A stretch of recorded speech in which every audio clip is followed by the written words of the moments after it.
the drive. Deep left center. Cubs win. Montero drives one in the air. Deep right field. It's got a chance. Grand slam. Way back it might be. It could be. Cubs win. Cubs win. Cubs win. Holy cow.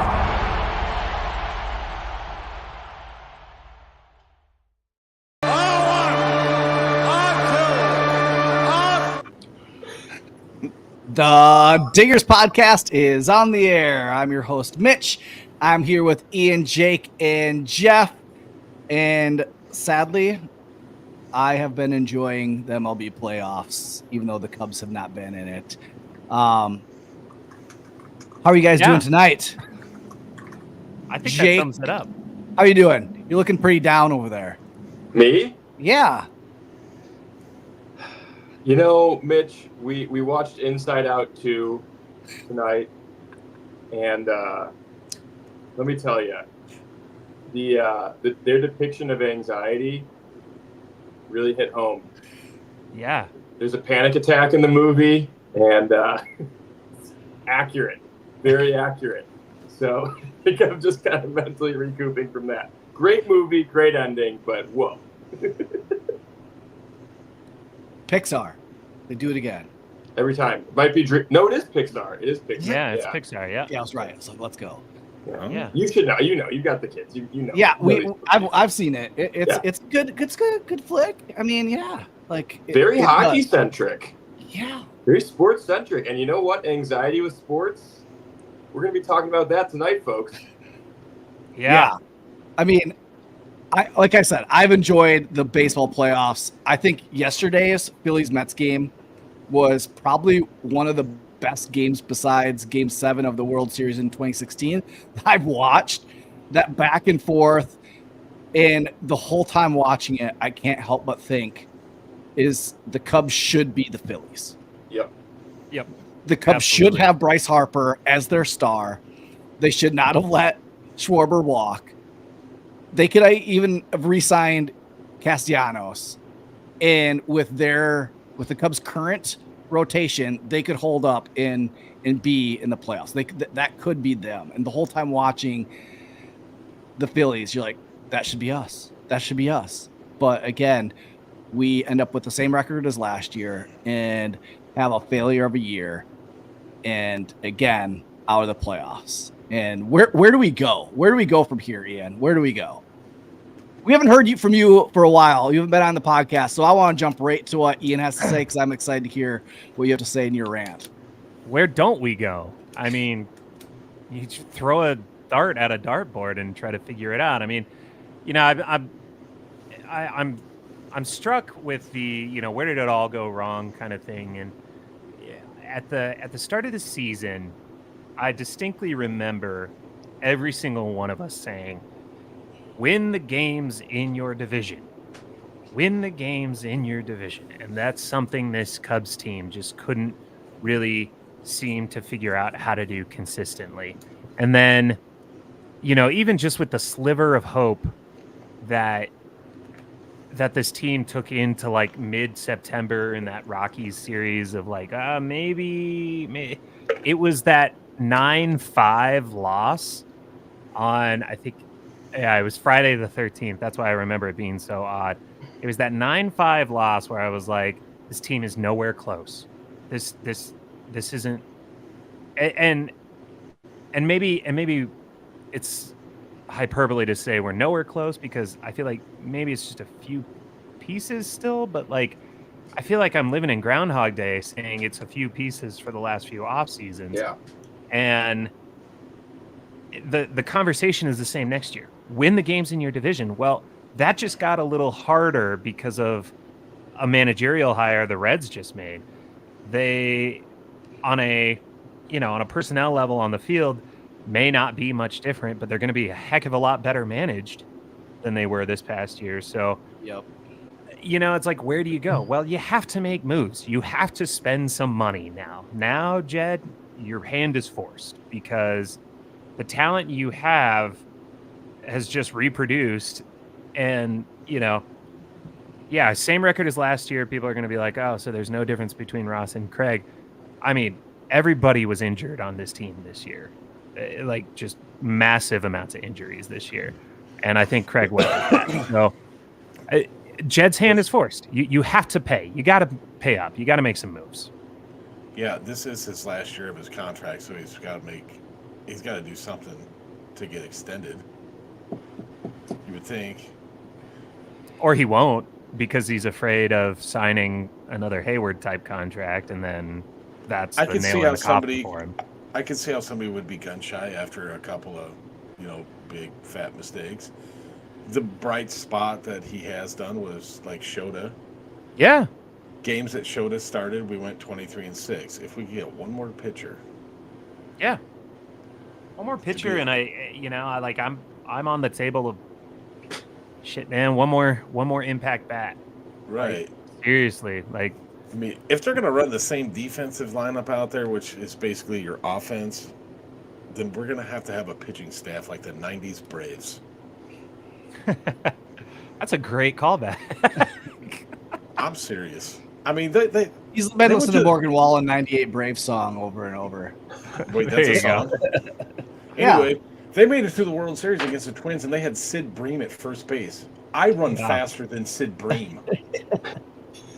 Well, and that's a good point, Jeff. Like, you're gonna need something far better than what you've rolled out. And I look at how the Mets dispatched the Brewers in the playoffs. Like, when it came crunch time, clutch batters came up. And the Cubs just don't have that. There's no one that walks up to the plate at any given time where I'm like, they're gonna crush this. Yeah, there's nobody on this Cubs team that steps up in that moment the way Pete Alonso did. And I'm not saying that like Pete Alonso isn't without his faults, because people brought up his rough September going into the playoffs. But he made up for it. That's all it takes. And it's not like he wasn't a good player before that September. I mean, he still had a great season. I want to say, I was looking into the stats because I was arguing with somebody on Twitter. I think that this year was his lowest home run total, but he still had over 35. I think he had like 36 or 37 home runs. Yeah, Cubs could have used that this year. I mean, even if he had, I think he had a sub 200 batting average in September, but the Mets still made it into the playoffs. And that's kind of what we've talked about all season, where, you need that superstar bat, or that, not even, I wouldn't even necessarily say Pete Alonso is a superstar, but he's a power threat that the Cubs lack. And bringing that into play with all the complementary pieces that the Cubs have on offense, even if Pete Alonso has a rough stretch, or a Pete Alonso type bat has a rough stretch, you hope that the complementary pieces that the Cubs have right now can still float the offense. And they were able to do, I mean, the Cubs offense did look great in spurts, but there were a lot of moments where they, like you said, Ian, they lacked clutch hitting, clutch offensive moments. And you wonder if someone like Pete Alonso, or if there's a type of bat. I mean, yes, he's going to be a free agent this offseason. But it just feels like we're saying the same thing year after year. A clutch bat, or a power bat, and maybe one more starting pitcher. And to piggyback off what Jeff said too, let's not forget, like, we can crap all over Jed as much as we want, but the Tyone signing looked pretty good this year. The Bush trade obviously looked good. I would say that his track record is more successful than not in terms of hits, but the hits just haven't been big enough. Well, and to piggyback on that, the signings, like, he's had some good hits, but he's acting like he's missed on everything. That's how he navigates free agency almost. Is like, he navigates it as, I'm afraid to commit like we did to Jason Hayward. Understandable, I get it. Like, that's fine, but like, look at your successes. Like, the Tyone signing, great. Shota, awesome. And I mean, Cody was fine. He was fine again this year. Like, there have been more successes. So act like you belong in the group of, managers and front office execs that make good moves. Stop being hesitant to make any sort of move, But to Jed's credit, Pete Alonso's WAR was only 2.6, so he's probably not a very good player. I don't know if So you saw that argument in my reply. Didn't you? I can't remember if you chimed in on that thread, but man, yeah, people were like, "Oh, it's like, yeah, his defense isn't spectacular, but do we really?" I don't know. I think the bat makes up for it. I mean, yeah. Matt Chapman didn't have the greatest of seasons, but the Cubs could have used Matt Chapman at some point too. Don't get me started on Matt Chapman. I'm sorry. I don't have. I'm just pointing out the facts here. 27 homers. Well, watching these playoffs, you're seeing the stars come up big every clutch time, whether it's Pete Alonso or Jose Reyes or Bryce Harper or Nick Castellanos or Kyle Schwarber, or you're seeing these guys, Jackson Chirios, like you're seeing those guys. The star of every team comes to shine in the playoffs. That's the way your team is built to be successful in the playoffs. And even if the Cubs would have made it in this year, they'd have been like the Braves and been out quick, because the Braves, they've been talking about injuries. They've been decimated by injuries. Yeah. I would love to see a full force Braves in this playoffs, but you just didn't get that. But Maybe the teams that year. exited, the teams that exited were the teams that didn't quite have their star come to play, or they just didn't have a star in general. So it's we've said it, the Cubs need to find that star, or a guy really needs to make some huge steps on our current roster to be able to become that. And I just don't know if it's there. I don't either. I don't see it. I don't see any of the current players being super capable of it. And It's almost like they're timid. Yeah, a little bit. It's like they are playing timid too in a way, but it's almost like, the all signs point to Juan. Yeah, which it's not going to happen. It's not. Juan what? Soto. Juan way. Juan way, Jake. Oh, not Uno. Juan. Juan. That was I'm sorry. That was terrible. Yeah, I mean, it's a tough, and it's tough for me too. I hate to admit it, it's tough for me to watch the playoffs, because I feel, first of all, I mean, you guys know I consume an outrageous amount, a disgusting amount of baseball over the summer. So by the time the Cubs were pretty much declared dead, beginning of September, I wasn't really paying that much attention. They pulled me back in a little bit, like we've talked about, but it's tough for me to watch right now, and precisely because of what we're saying in this moment, in that you see the way this Cubs team should be constructed, and when you see I can't remember what play or where we are in payroll standings, but it's too high for the outcome that we had. Yeah. So you see, we've got all this money invested. I know that there's some money coming off the books this offseason, but you kind of sitting on your hands okay, well, what the hell? What do we do? And like you said, Ian, I don't think that there is anybody on this roster in the minors that can really come in and make that leap, or should be expected to make that leap. We don't have a Jackson Churio. We don't have a Gunnar Henderson. We don't have PCA had a stellar performance in the second half this season. But can we count that the same way that Bellinger had a great offensive season last year? Can we count on Pete Crow Armstrong not to have a sophomore slump? Can we count on him to continue his offensive trajectory? And as we've talked about on here, and you'll hear if you listen to any baseball podcast, what progression is not linear, especially with young hitters. So I don't know. I don't know what to expect from PCA. I'm all in on the guy now. I think he proved that he has something. It would take a couple of back-to-back rough offensive seasons for me to be out, but I don't know if he's going to continue what he started this season. I don't know how much more of a ceiling he has, and even then, he's not a superstar. He's not going to be an offensive superstar, and that's fine. He can be a very good player, but that's kind of the limbo that we've been stuck in, is a roster of good complementary players to a couple of very good players. So it just feels like I feel for some of those podcasts, those Cubs podcasts that record every day, because it's like, oh man, what are they going to be talking about this offseason? Right. It feels like Jed's hamstrung, and what moves can he make besides the outrageous, very improbable move that I threw out on Twitter about a week ago. That I'll finish my thoughts by heading there, unless I'm jumping the gun, Mitch. I don't want to No, go for it. So I tweeted that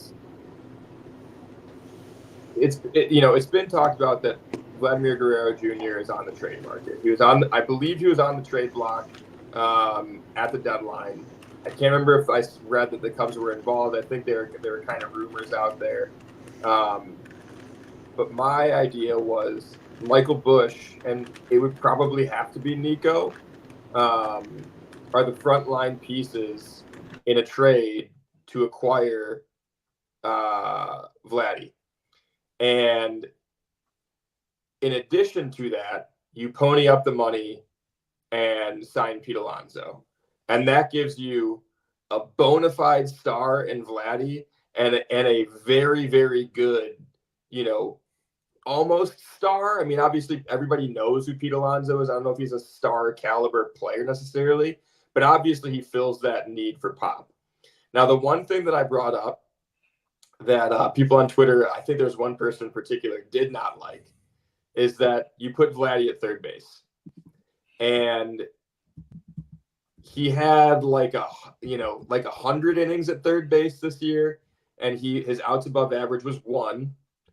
He added he had a positive added success rate in his chances. But it's been a long time since he played third base for a full season. I think it was his rookie season 2020, and the metrics did not look good. But I bring it up because he has since lost weight, gotten into better shape, and he's said that he wants to play third base. And the Blue Jays played him at third base specifically as trade bait. That's my theory. I think it's been out there on the web too. Yeah. So I don't know. I'm curious to hear your thoughts. If you guys think that gets us out of a hole, if you think that's ponying up too much money, too much trade capital. Curious. Mitch doesn't look too enthused about it. I'm trying to think through how.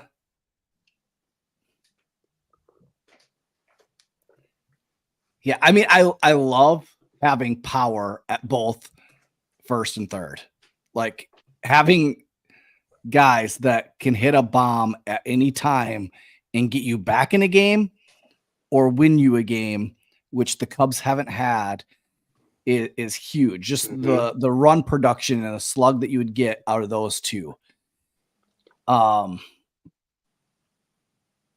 I just wonder how it would play out to have Vlad at third for a full season.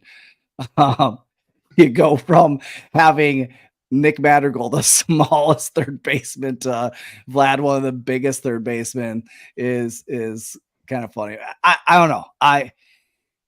It's like a drawing sketch on a door frame to mark your children's growth. Yeah. But I like it. I think they need some star players. Getting Pete Alonso and getting Vlad for next year, that would significantly improve. And then you have like the Ian Haps, you have the corners and you have the Dansbys to slot around them as solid complementary pieces like that, that's great. And then like I even love the idea of bringing Matt Shaw up right away and just getting him at bats, like all that bats that went to Nick Madrigal, Patrick Wisdom, and Master Boney. If they just all go to Shaw next year and he doesn't have the weight of having to start, like that would be great just to have a good bat off the bench you can plug in a couple different positions. That makes the team better already. And he has pop. So yeah, I mean, I like it with knowing that Jed doesn't have a lot of options. That is one that they could explore, and you're selling Bush at his highest when you don't know if there's much more ceiling room for him to get any better. What are your guys' thoughts? I'll let Jeff chime in. I've hogged some of the complaining spotlight tonight. Jeff, are you a Vlad Guerrero fan? I'm a fan that anybody can hit the ball with some consistency. I don't care if it's out of the park, as long as it's in play. There's nothing worse than watching somebody go up there and put a bat on their shoulder and watch 3 good pitches go by them. I'm gonna go sit down now. There are issues and there's holes to be filled and there's things that can make the roster better, but as far as I don't know. I think Pete Alonso is kind of maybe on the downhill side of his career, possibly. And to me, it seems like a stopgap signing. You know, we're just going to put a little bit of this mud in this leaky dam for now until we come up with a better plan. I feel like there was a better metaphor that you could have used. Yeah. I don't see that this scenario playing out because I don't think Jed has the balls to do that. No. After I don't think that I agree with. Getting Bush and getting Paredes, they're gonna be the third and first baseman of next year. And I agree, Mitch. But I like the point that I brought up when I was having a conversation, if you could call Twitter responses a conversation. No, you can't. The biggest problem after 2016 was the front office's inability to sell high on players. Yeah. And while I understand that Michael Bush potentially brings a lot of value, he's not ever going to have the ceiling that a Vladimir Guerrero Jr. has. Even if you trade for Vladdy to put him at first base, take Pete Alonso out of the equation, which I gotta say, Jeff, I think that Pete's profile right now, because he makes good contact. He's got like an 80, over 80% contact rate, which is very, very good for the amount of power that he brings to the dish. But I mean, you never know. Like a power hitter's profile could drop off any given season. But I think that trading Michael Bush this offseason, while it would be an unprecedented move by this Cubs front office, I think it's a smart move, especially if you can get a guy like Vladimir Guerrero Jr. I don't know if there's anybody else on the trade market that's of that caliber. I guess we'll have to wait and see. And of course, Vladdy only has one more season of control left. So then you have to worry about giving up big pieces, someone with all the control that Michael Bush has. And then can you extend Vladdy? You better hope so, right? You better hope that you just open up the pocketbooks and say, what do you want?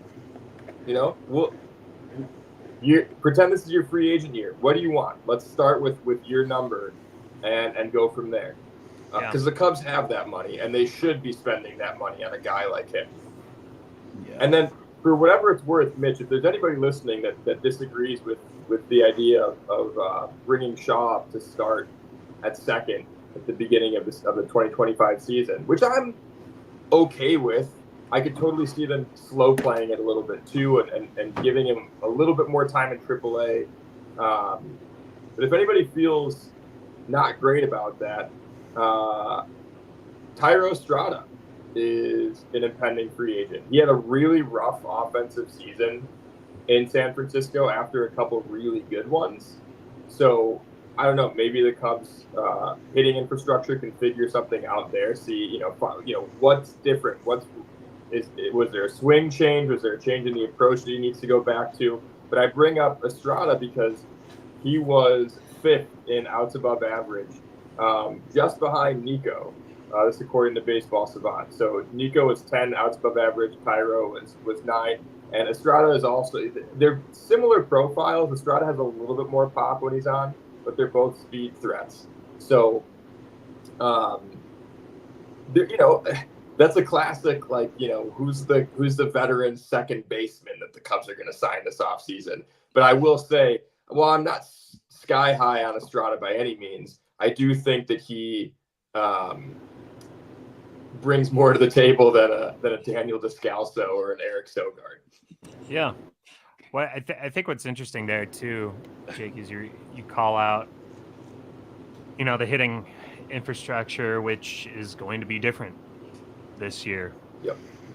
Like the council effectively cleaned house, basically. None of that was really a surprise to me, outside of maybe Napoli. Yeah. I think that maybe was the only surprise to me. But we're going to see another season of Craig kind of bringing in his own touch and seeing what that looks like. I don't know for sure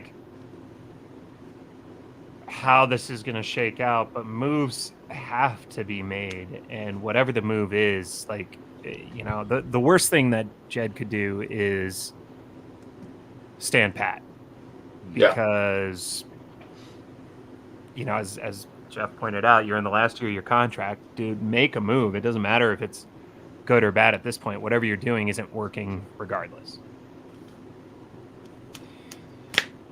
Yeah. Thinking of Michael Busch and where he fits in, he's going to stay. If he was on the Phillies, he would be like the Bryson Scott. Just a role player, but could come up and get that big hit. The problem is, the Phillies have a Bryce Harper. The Phillies have a Kyle Schwarber. The Phillies have a Nick Castellanos. They have pop that can get you immediate runs. And I feel like they have the postseason switch. Those guys, like Nick Castellanos, hasn't had some great years during the regular season, but as soon as the lights start shining bright, he feeds off of it. He loves it. And you've seen 2 big hits in this postseason out of him. That's what you want. You want the Stars to be able to turn it on when you need it. And the Cubs just don't have that. And so getting a Vlad or signing a Pete Alonso, at least it provides the opportunity when the lights come on for those Stars to turn it on. And I just don't see right now anywhere in the Cubs system or in their current roster that would happen. Now, Jed made a comment that we need to beat projections and have our players outperform. What's your guys' take on that? It makes me I feel like that's the same thing he's said last year. It is. He kind of said that. It's just he took it into ChatGPT and said, "Make this sound smarter," and it sounded smarter. We need to beat projections.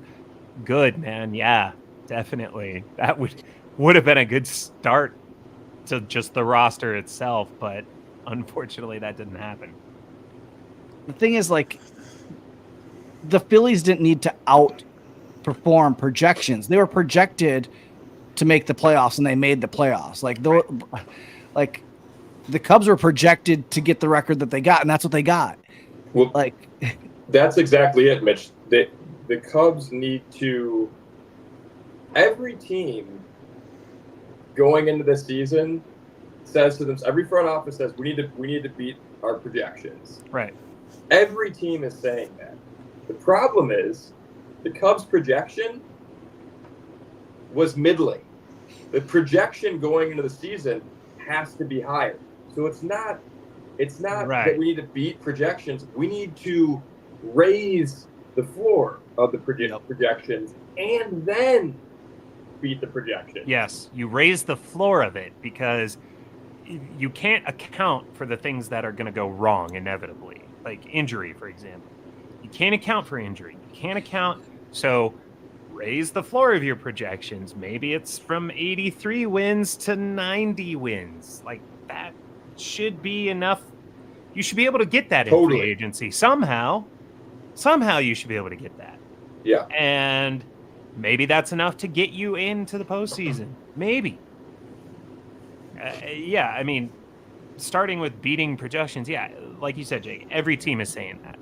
Every team. There's not a team that's like, well, if we underperform our projections, things will be really good. No, what? Nobody's saying that. Every team is like, we got to do better than what we're projected to do. But it starts with raising the baseline of what those projections are. And this team is just not there. The team doesn't have the talent to be able to do that. Yes, we're talking projections. I'm thinking expectations. Also, Darren in the comments brought up something. A veteran catcher with a bat and control makes the most sense to trade high-end prospects for. Do you have a name? Do you have a name that we could? Yeah, that's the hard thing. A name that would be available that isn't controlled, or like just from a team that would be willing to give something up. That'd be the hard thing. I agree, Darren. It's just where can we find that? I'm making a prediction. This is my prediction right now before Darren gets us a name.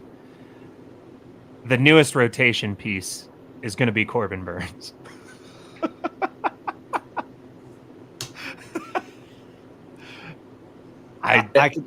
Jake, I know you hate it, but I'm gonna die by it just because Craig, I don't think, can help himself. Right. It wouldn't surprise me at all if he started filling up the Cubs roster with former Brewers. No, me either. A proven closer. Yeah, Darren also says a proven closer would have. Yeah, a closer was a big problem this year. A proven. We didn't have one. No, we didn't have one. How many wins was that worth? You know, like. I don't know. And that's wow. There's a lot of things I want to touch on really quick. Do it all. Corbin Burns is. So I'll say this. I'll give him the benefit of the doubt in the sense that, yes, his strikeout rate has been going down season after season over the last, I think, 4 years. And when I say I'll give him the benefit of the doubt, I'll look at the AL East this year. AL East is a solid division, not as solid as it was, a year or two ago. He's pitching in a strong division, a stronger division than the Central has been in recent years, especially considering that he was pitching for the division winner, unfortunately the best team in the NL Central, in the Brewers. But I just don't think, I think your point is well placed, Ian. But you agree that that's not the sign they need. I don't want it. No. Yeah. No. There's not a part of me that's advocating for it. There's the internal, I can't have nice things as a fan of this team that I now, for example, other free agents that would be available would be like Walker Buehler or Shane Bieber or Max, even, that would present some better options. But I just don't think we can have nice things. And then there's that level of familiarity, and Jed's going to be like, hey, Craig, can you get him on a discount? And then we're going to have Corbin Burns. Yeah, and that's assuming that Corbin Burns likes Craig Counsell, which I'm not saying that anything points to him not liking him. But, no, yeah. My assumption is yes, he does. I'm assuming they like each other because he was Craig's dude.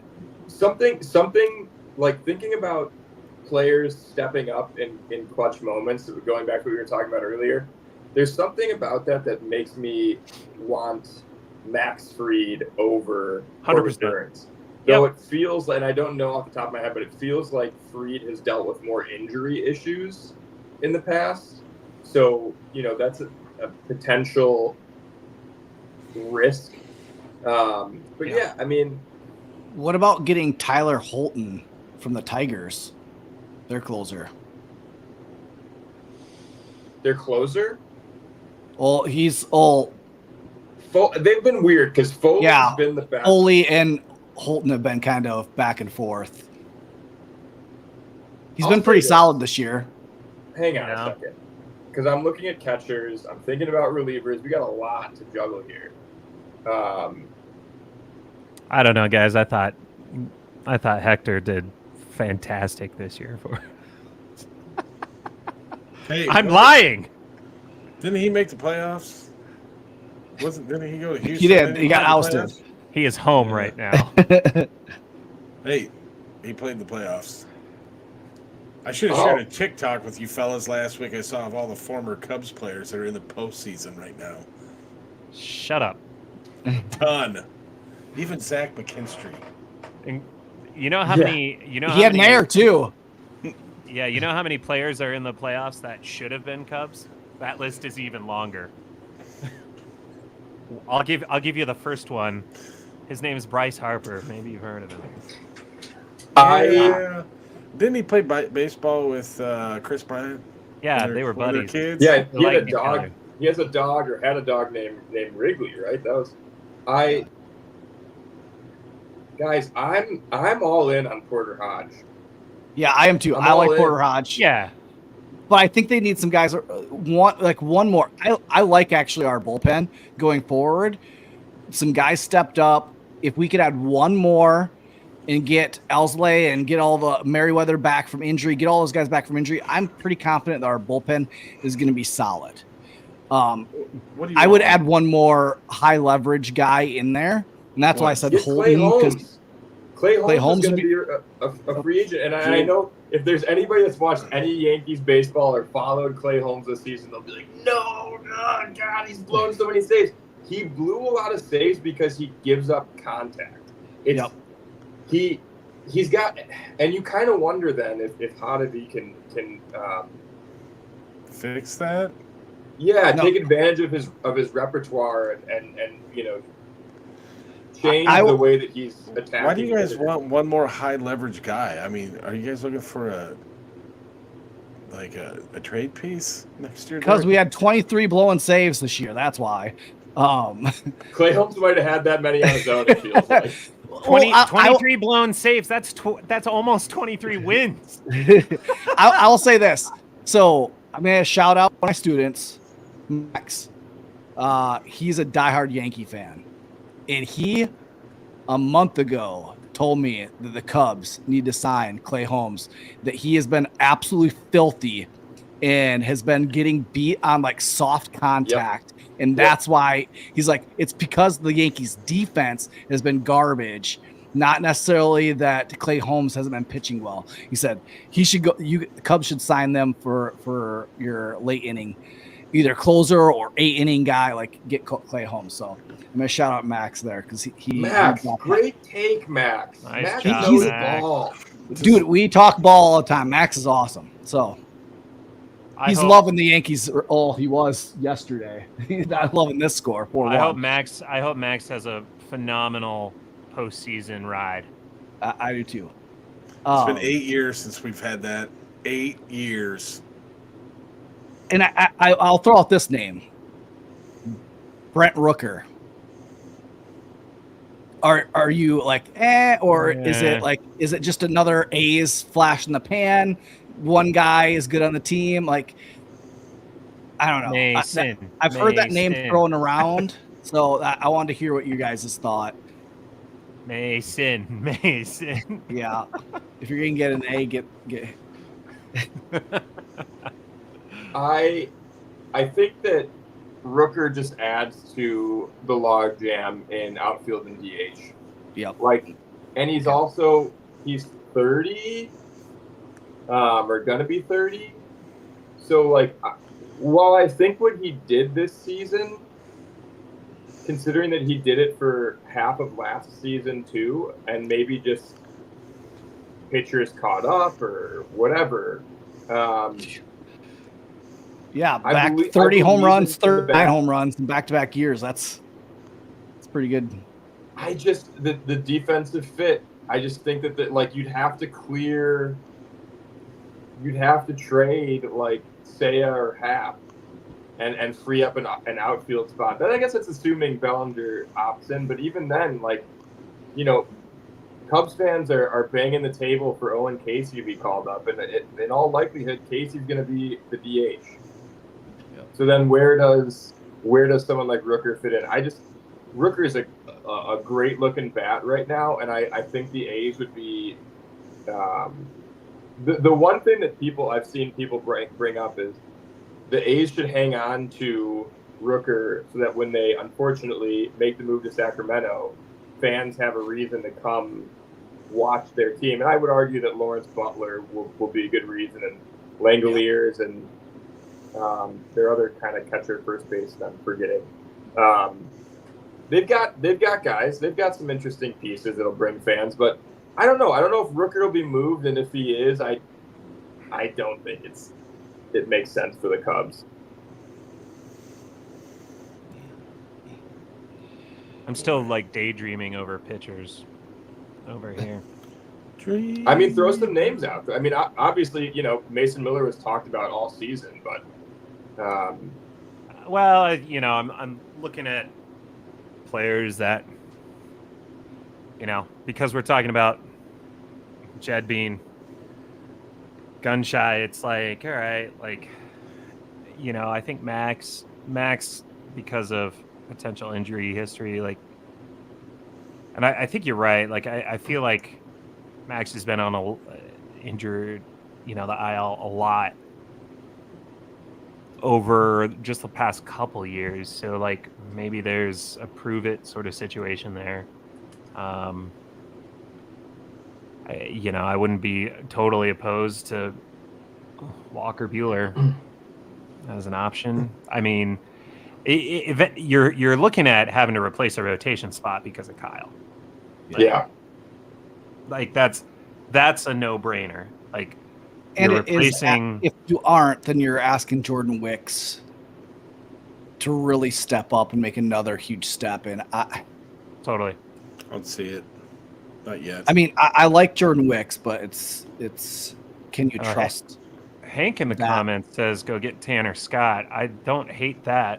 that name's been thrown around in Cubs circles for a bit. Hank, love Yeah. the profile picture. I am a fellow Black Cat owner.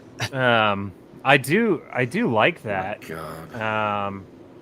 Especially for, you know, like a really solid relief. I'm really just you need one or two more arms. You need another solid reliever at least, and then you need a closer. Like I said this, we all said this at the beginning of last season. The to-do list hasn't changed. Right. It's just But- how do you get there? I think it's what you said earlier is you need to raise the ceiling of what our expectations are. And it starts with Jed in his press conference to not say we just want to get back into the playoffs and be sustainable. Like, yeah, that's great. But we want World Series championships. Like, we have to, like, I guarantee the Yankees aren't happy that they just made the playoffs. I guarantee the Phillies aren't glad they made the playoffs for another year. They want to win this thing. Like, Yeah, the they're Phillies- in it to, like The Phillies they're in it- want this yeah, so and bad. so it's like that's the difference. Like, the Phillies, Well, the byproduct of them wanting to win the World Series is that they're making the playoffs. But their Right. goal is still to win the World Series. That needs to be our goal. And it seems like for Jed, every single time we're like, we just need to make the playoffs. It's like, no, we need to win World Series. The playoffs will come if our goal is to win the World Series. Like, playoffs are just a byproduct of that. So this Yeah, that you sorry, hit the Jake. nail on the head, Mitch. That's exactly it. It doesn't feel like they want to win the World Series. Right. This is a very and I have to give Jake the credit for saying raise the projections. That was his original thought. I just piggybacked on it, but this is like an epidemic among Chicago sports teams. And It is. Play with me for a second here. Up until just Who wants this to play past, a game? Yeah, not the Cubs because they're not playing any right now. Up until this last Sunday and until last season with the Blackhawks, every single sports team in Chicago has peddled nostalgia on Chicago sports fans. And this is the team that decides not to do it is the team that's going to get the most love, get the most revenue, get the most attention. So I'm calling this out because this is a really specific thing that owners across sports, I think, fail to realize. The Bears for the longest time have peddled the nostalgia of the 85 Bears. And we're going to be a hard-nosed running team and we're going to play tough defense. That is not how you win in the modern day NFL. How you win in the modern day NFL is you have a stud quarterback that can throw you into games and can throw you out of games too. Like, that's just how it is. So this past Sunday, we saw the Bears finally start to move away from, we're just going to run the ball and play defense. No, we're going to have a pretty great defense, but we're also going to have a quarterback that can kill you if given the opportunity. That's meshing the modern day NFL. The Bulls, I don't know what is happening. Like, They don't either. They are peddling the 90s Bulls for the rest of eternity. I mean, look, I love Derrick Rose as much as the next person, but they're still even playing nostalgia of what could have been with Derrick Rose. All right, that's fine. But like, start building, start figuring something out. The Cubs now have the Cubs are in this weird predicament of they have so much nostalgia because they continue to have historical players involved with the team, which is not a bad thing. But that's peddling nostalgia, and you changed the expectations in 2016 by winning a World Series. So now all of a sudden they're peddling the nostalgia of we were once bad and then we finally got the monkey off our back. You can't have both. You've changed the expectations now. Now there are living Cubs fans that know what it's like to have a World Series championship. Mm-hmm. Do it again. Continue to Tom, if you want your sports book paid off, put another product on the field that wins a World Series. Yeah. And trust me, you'll make the merchandise money, because how many of us, when they won the World Series, were like, I want this shirt and this shirt and this hat and this hat and this jersey and this jersey. How many of us did that? I just bought a hat. I have not bought a clothing item of the Cubs since 2018 because I was like, no, I'm not. I'm like, but like 2016, still. I bought like, give me a Rizzo jersey, give me a Bryant jersey. Like leading up to that, I was like, all right, like let's. But now, like people aren't. And I'm with you. It's an insanity thing where it's like, well, we just don't have the money. Then spend the money now, and I guarantee you'll make it. You'll make it back in boatloads. Like, you got to spend money to make money. Absolutely. You know, the one of the things that I liken it to is here in Denver, the Avalanche and the Nuggets haven't been on TV in years because there's been a dispute. So you're robbing generations of fans basically from rooting on these players because you're not broadcasting them. So you have fans all over the city of Denver that don't get to root for Nikola Jokic and see what he is on a basketball court because you're not broadcasting the games. This translates the same. You're withholding people from investing in these players if you're the Ricketts right now, and if you're Jed, by not ponying up and spending the money to put a product on the field that is like, I'm going to invest in this player. I'm going to buy this player's merch. I'm going to become attached to this player so that you do make the money. You do have people coming out. You can sell meet and greets. You can do all this random crap that generates peripheral income and passive income. If it's the cost that the Ricketts are worried about, they're idiots or they're horrible business people, because putting a winner on the field, even just making the playoffs, like you said, Mitch, it shouldn't just be making the playoffs. It should be staying in the playoffs as long as you can, because playoff tickets cost more money. Playoff concessions cost more money. Playoff merch costs more money. Spend it. Yep. Pedal nostalgia in a couple years after we win a couple World Series. Right.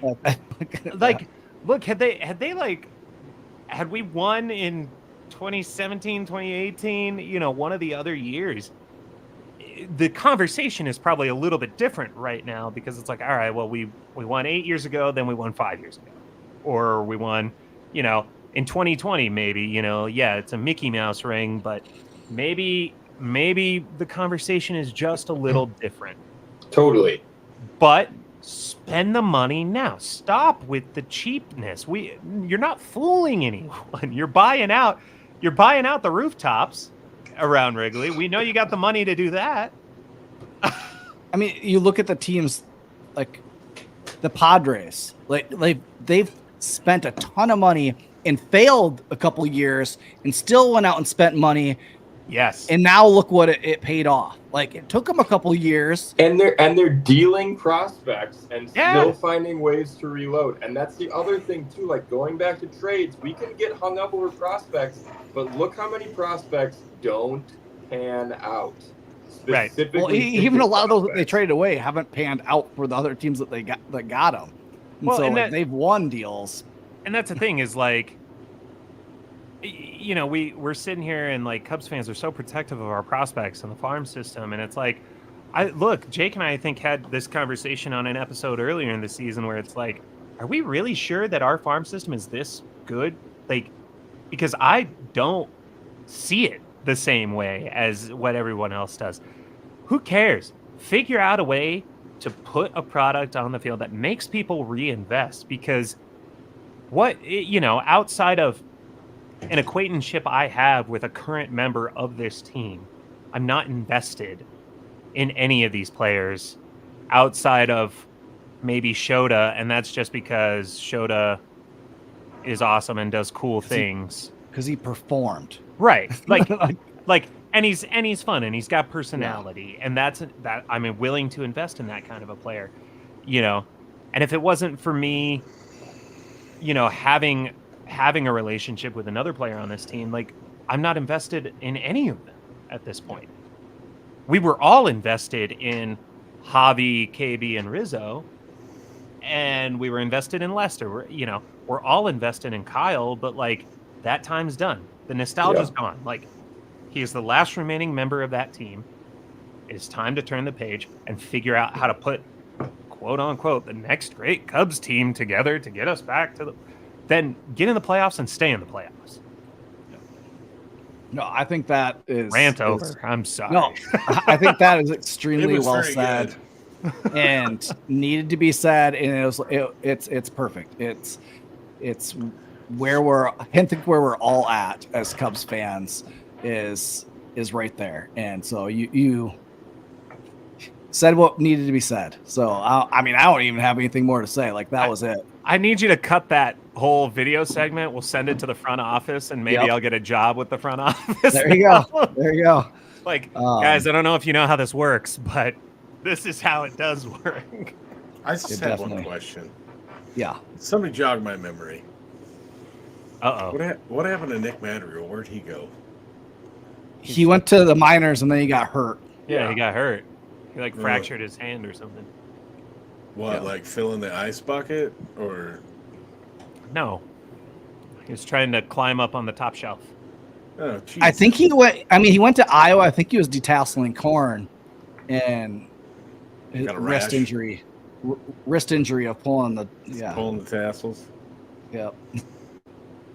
No, that's what you said, Ian. Is exactly it, and you can tell. Like, I feel like the Yankees were a little bit where the Cubs are at now. The Yankees were there a couple of years ago, where they were peddling nostalgia of the '90s Yankees. Until they got Judge to like come out, and then they're like, okay, now we're gonna go spend money and we're gonna get pitchers. And now it's finally paying off, where they're gonna make a good run. And they went out and made the trade that they needed to get Chaz. Like that was a great deal. They went and got Soto. They spent the so now it's like I guarantee you they're gonna pony up the money and keep him. Like they're gonna do the things that because they know that they have their core and they need to spend now to win a World Series while they have Judge at his peak. That's what you do. That's what you do when you have those type of players. And I'm just saying, like Dansby, like you've invested so much money in Dansby. He ain't getting any younger. Like Ian Happ, like he ain't gonna get any younger. Like here a little bit, we're gonna see a little decline, and even in Happ. Like he's not a young buck anymore. He's been around for the Cubs for quite a few years now. Like those guys' baseball lifespan isn't very long. That window is pretty short. So it'll be a long time. I don't think we'll ever see players like they had in the 60s, 70s, and 80s, like the Hank Aaron's, the Willie Mays that played for 20-some seasons, and their production didn't really tail off until like the very, very end. Like that era of baseball is over. Well, definitely. And, you know, you have sports medicine and people are listening to their bodies more. Those guys were smoking cigarettes and chugging beers in between innings. Too many guys are throwing too hard too. You can't as the guys age out because they just can't. The fast switch wears off. Mitch, you said something that shows that it doesn't take a lot of time to get back to where this team wants to be or where this team needs to be. And that is look where the Yankees were just a couple years ago. Like they're pretty not great. Like just kind of starting to fall apart. And now I look at the Yankees as one of the few teams in the playoffs that can keep up offensively with the Dodgers on a regular basis, and that could maybe beat the Dodgers. Like, because that's where I'm at is just anyone but them at this point. But I mean, there's only really 3 teams in the playoffs right now that I see offensively that can hang with the Dodgers. I mean, it's the Phillies, the Yankees, and the Padres. I mean, they did it Padres. The other night. I think the Padres are really going to give them a run. So I mean, I'm invested into this year's playoffs just because I think there's been some fun, exciting games. I think they got my attention. So it's good for baseball, but I hope it does something and it challenges Jed. So, I mean, I feel like every year we don't make the play. We hope that Jed is watching this and Ricketts and Carter, they're watching the playoffs and doing and thinking anything that they can to be able to get the Cubs in that position. I'm going to spam the Cubs social media accounts with this episode. So, all right. We've been talking for a long time. Thanks for listening. Go Cubs. And it's been a great season. Thanks for sticking with us the whole season. We'll have some winter episodes as we go through the winter. And but it's been a great season. Thanks for listening to us the whole season. And and go Cubs. Go Cubs.